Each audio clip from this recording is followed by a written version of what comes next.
Hello and welcome back to LTC Heroes Live by Experience Care. My name is Peter Murphy Lewis. I'm your host. Today I'm at LeadingAge, Georgia. We're on day 3, more or less. LeadingAge Nebraska. Now, can you tell the first LeadingAge convention I've been to was Georgia? Sorry, Jenny. I'm in Nebraska. I'm in Kearney. I'm with Jeanette Denson. She's the CEO and administrator or retired administrator at Custer Care. Jeanette, welcome to the program. Thank you very much. I'm glad you corrected me. I'm glad you were listening. Someone has to in this chaos.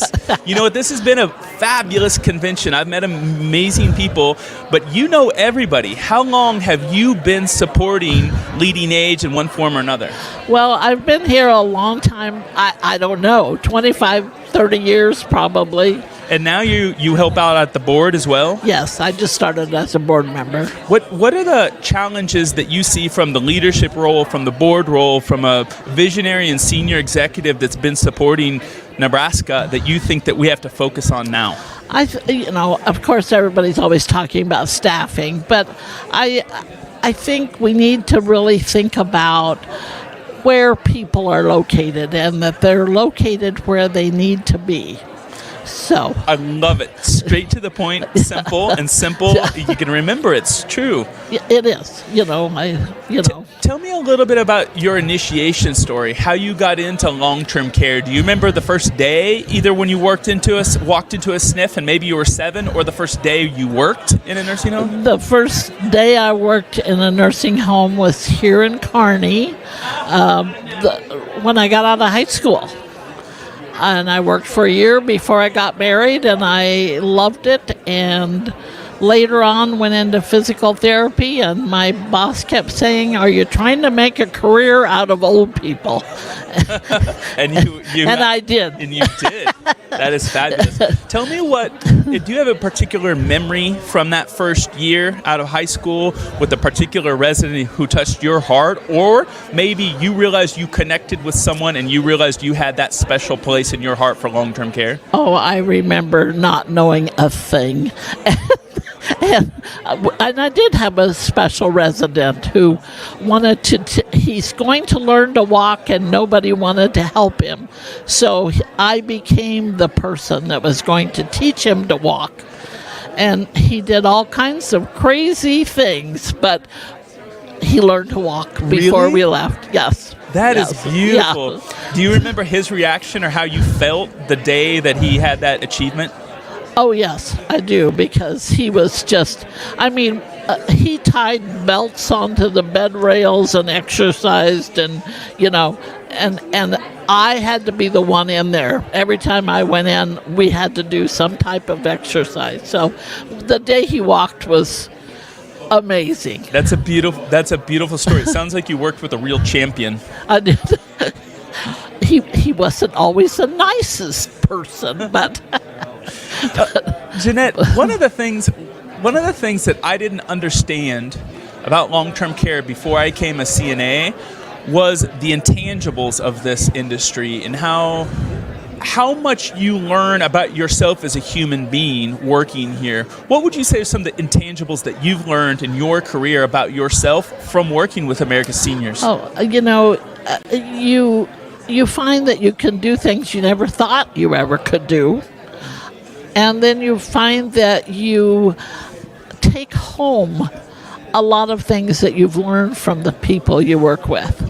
And some more ideas that you never thought about that they come up with.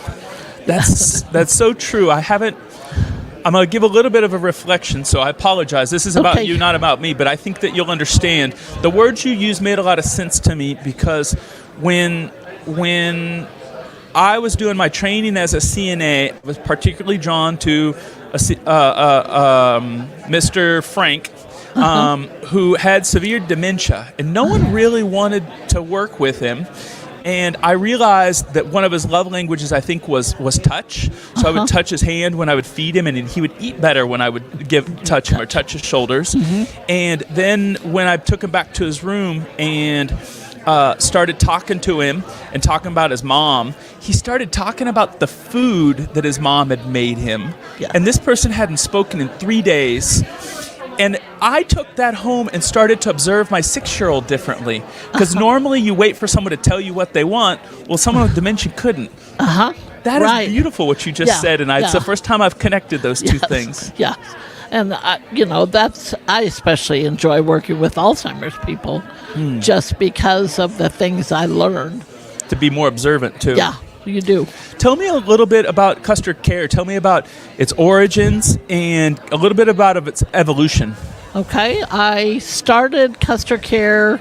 A friend of mine, we decided we wanted to do something in aging, and I went back to college, didn't know what I was going to college for, and an advisor suggested I go into adult day services. So I went around and started visiting adult day services, and so we decided that's what, she was a nurse, and we decided that's what we were going to do. And so we had to go out and beg for money to start Custer Care, but it's very successful now. So we started with adult day services in a little house, and then we moved into we bought a bigger house and started assisted living, and then we bought another house and had 2 assisted livings, and then we went just to the one house, went down to one house and started doing home care. In that evolution of your work, and you became a fundamental, the word's not player, you became a pillar of your community, of your county. What was the hardest part for you as a woman, an entrepreneur, a visionary? Money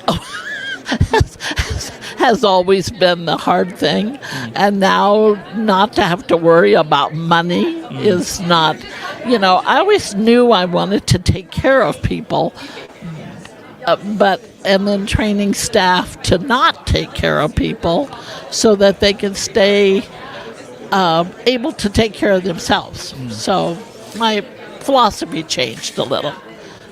I've interacted with you enough outside of this recording that I know that you're a funny human being. The other day, someone told me long-term care, people have a great sense of humor. I feel like you have to agree with that. I get that from the people I work with and the people that live in our facility. How do you keep up your optimism? Does that come from a mentor, a mom, a grandma, your grandpa, or is that something you work on to make sure that you still have that energy for your team? Oh, I guess I've never had a bad day. So wow.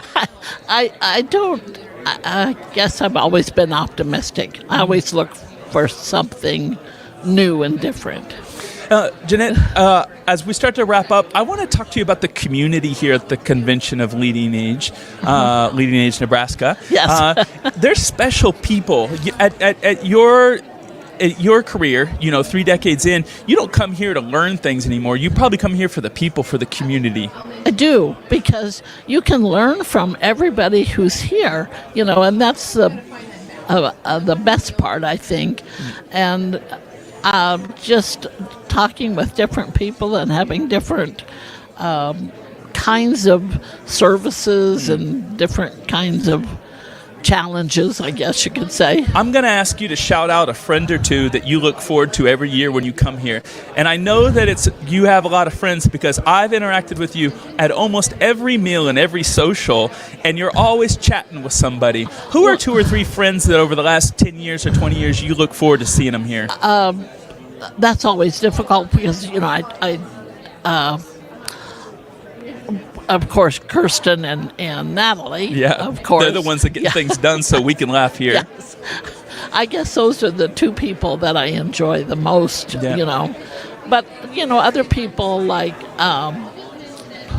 Ron Ross and people that have been here a long time. Yeah. I enjoy visiting with them. The Mount Rushmore of long-term care in Nebraska. Right.